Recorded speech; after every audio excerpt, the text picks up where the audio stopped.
Bismillahirrahmanirrahim. Wa haitsu aqulu al-mazhab faminat tariqaini awit turuqi wa hiya ikhtilaful ashabi fi hikayatil mazhabi ka ayyahqiya ba'duhum fil mas'alati qawlaini aw wajhaini liman taqaddama wa yaqta'u ba'duhum bi ahadihima thumma ar-rajihul ladzi 'abbara anhu bil mazhabi imma tariqul qat'i awil muwafiqu laha min tariqil khilafi awil mukhalifu laha kama sayadharu fil masaili wa ma qila min anna muradahu al-awwalu wa annahu al-aghlabu mamnu'un. Dan sekira-kira aku kata al-mazhab, maka bermula dianya demikian itu dari dua tariq atau beberapa tariq, dan bermula dianya tariq itu ikhtilaf ashab pada menghikayahkan mazhab, seperti bahwa menghikayahkan oleh sebahagian mereka itu ashab pada sebuah masalah akan dua qaul atau akan dua wajah bagi siman yang terdahulu iaman, dan mengqata oleh sebahagian mereka itu dengan salah satu keduanya, dua qaul atau dua wajah.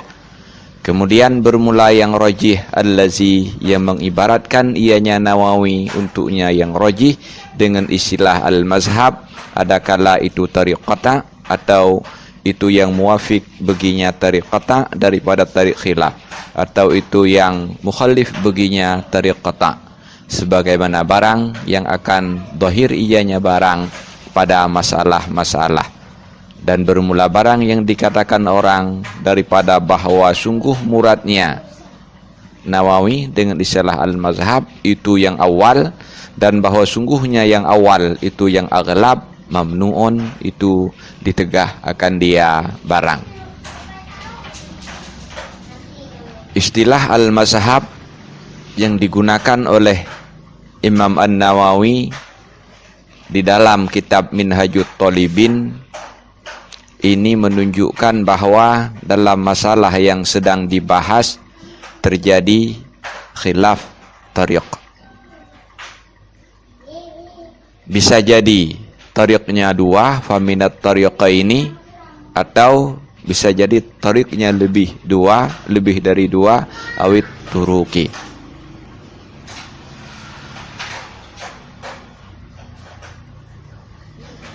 Wahia ikhtilaful ashabi fi hikayatil mazhabi.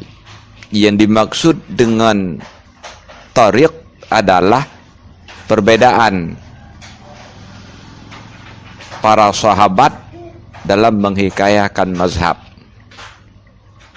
perbedaan pandangan orang-orang yang datang kemudian dalam menghikayahkan pendapat pendahulunya.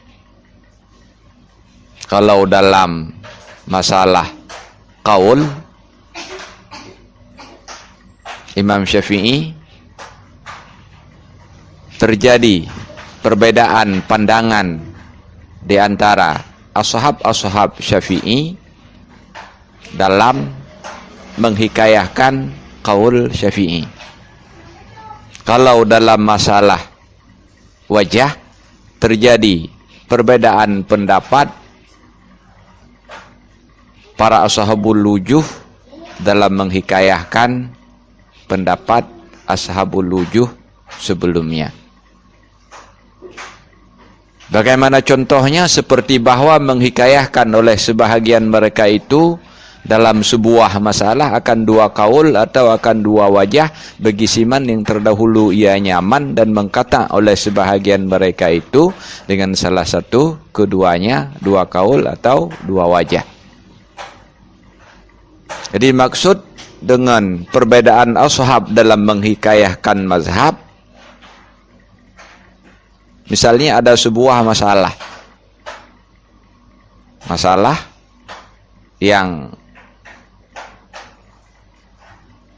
di dalamnya terdapat qaul atau masalah yang dikemukakan oleh Imam Asy-Syafi'i, terjadi persilangan pendapat para ashab dalam rangka menghikayahkan kaul Syafi'i dalam masalah tersebut. Sebahagian ashab menyatakan dalam masalah ini ada dua kaul, yahqiya ba'duhum fil masalah qaulaini wa yaqta'u ba'duhum bi ahadihima. Sebahagian sahabat yang lain mengatakan dalam masalah ini Imam Syafi'i hanya ada satu kaul. Dihikayah ikhtilaf ashab dalam menghikayah mazhab, kalau pada masalah yang kaulun ini ada satu kelompok yang mengatakan dalam masalah ini Imam Syafi'i ada dua kaulnya, ada satu kelompok yang mengatakan dalam masalah ini hanya ada satu kaul. Nanti kelompok yang mengatakan dalam masalah ini ada dua kaul, ini dinamakan dengan tariq khilaf. Kelompok yang menghikayahkan hanya ada satu kaul, ini diistilahkan dengan tariq qata'. Jadi contoh masalah yang dikemukakan oleh Asy-Syafi'i yang di sana terjadi khilaf tarik. Contohnya ada sebuah masalah yang terjadi perbedaan pendapat para ashab tentang kaul Syafi'i pada masalah tersebut. Bagaimana terjadi perbedaannya? Ada satu kelompok atau ada satu tarik yang mengatakan dalam masalah tersebut Imam Syafi'i pernah mengemukakan dua pendapat. Ini kelompok ini dinamakan dengan tarik khilaf. Dan ada satu kelompok lain yang mengatakan dalam masalah ini Imam Syafi'i hanya ada satu pendapat. Jadi yang dimaksud dengan tariq adalah perbedaan pandangan para ulama yang datang kemudian dalam rangka menghikayahkan pendapat para ulama sebelumnya. Sebahagian ulama yang datang kemudian mengatakan dalam masalah ini tidak ada khilaf, sebahagian yang lain mengatakan dalam masalah ini ada khilaf. Kelompok yang mengatakan dalam masalah ini tidak ada khilaf, ini diistilahkan dengan tariqul qat'i atau tariq qata'. Kelompok yang mengatakan dalam masalah ini ada khilaf diistilahkan dengan tariqul khilaf. Jadi tariq qata' adalah kelompok yang menyatakan dalam masalah ini tidak ada khilaf, dan tariq khilaf adalah kelompok yang mengatakan dalam masalah ini ada khilaf. Tumma ar-rajihul lazi abbara anhu bil mazhabi imma tariqul qat'i awil muwafiqu laha min tariqil khilaf awil mukhalifu laha kama sayadharu fil masail. Kemudian bermula yang rajih al-lazi yang mengibaratkan ianya Nawawi untuknya ar-rajih dengan al-mazhab. Adakala itu tariq qata' atau itu tariq yang muwafiq baginya tariq qata' daripada tariq khilaf, atau itu yang mukhalif baginya tariq qata', sebagaimana barang yang akan zahir ianya barang pada masalah-masalah. Lalu pendapat mu'tamad yang diistilahkan dengan istilah al-mazhab ini bisa jadi berasal dari salah satu tiga pendapat. Bisa jadi dia berasal dari tariq qata', bisa jadi dia berasal dari tariq khilaf yang muwafiq bagi qata', dan bisa jadi dia berasal dari tariq khilaf yang mukhalif bagi qata'. Maka di sini lahir tiga istilah baru,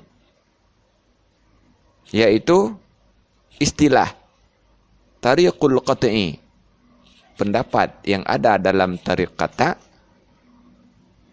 Yang kedua istilah tariqul khilaf al-muwafiq lil qata', pendapat dalam tariq khilaf yang sama dengan pendapat yang ada di dalam tariq qata'.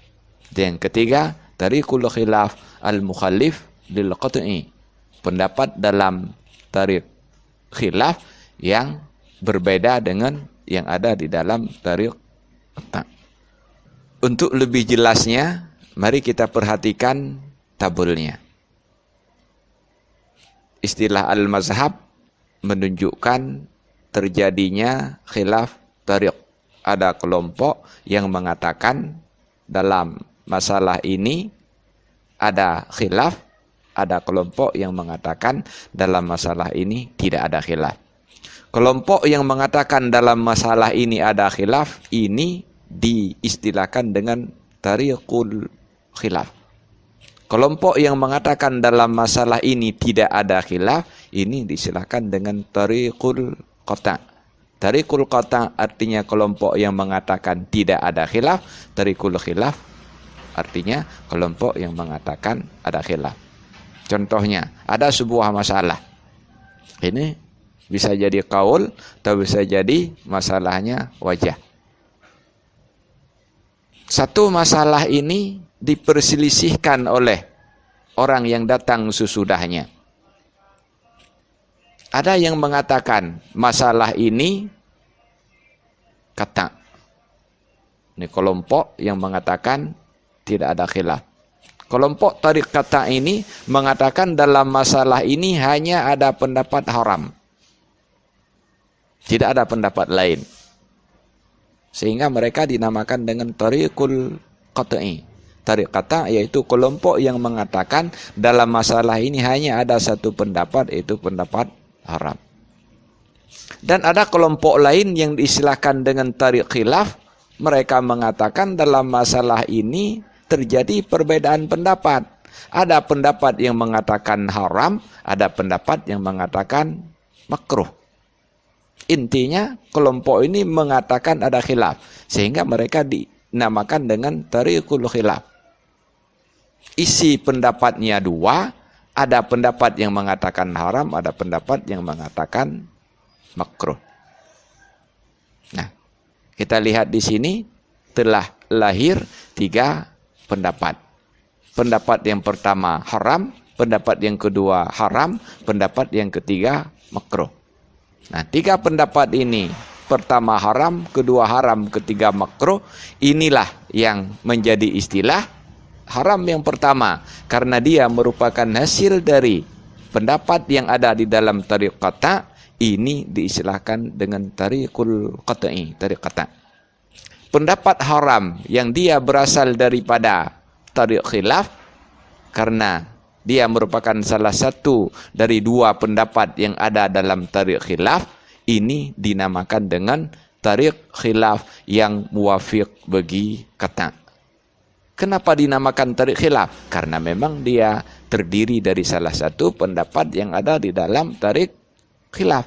Kenapa dinamakan muwafiq bagi qata'? Karena isi pendapatnya sama dengan isi pendapat yang ada di dalam tariq khilaf, yaitu sama-sama mengatakan haram.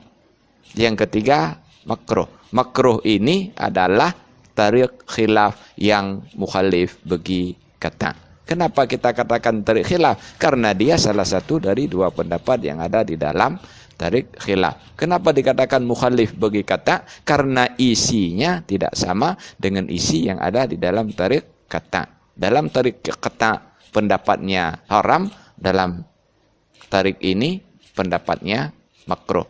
Jadi dia berasal dari tariq khilaf yang mukhalif bagi qata'.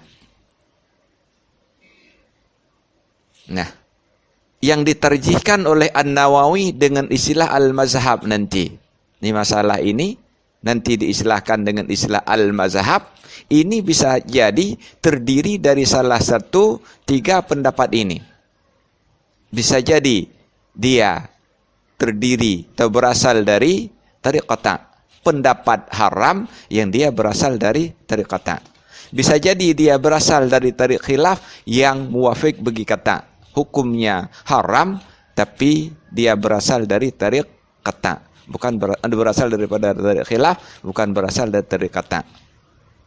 Bisa jadi dia berasal dari tariq khilaf yang mukhalif bagi qata'. Al-mazhab makruh. Makruh ini salah satu daripada isi tariq khilaf yang mukhalif bagi qata'.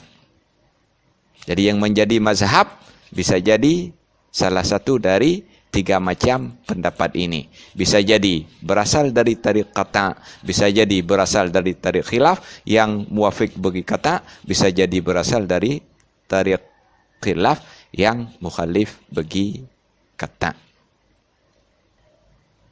Kama sayadharu fil masail, sebagaimana akan nampak di dalam masalah-masalah.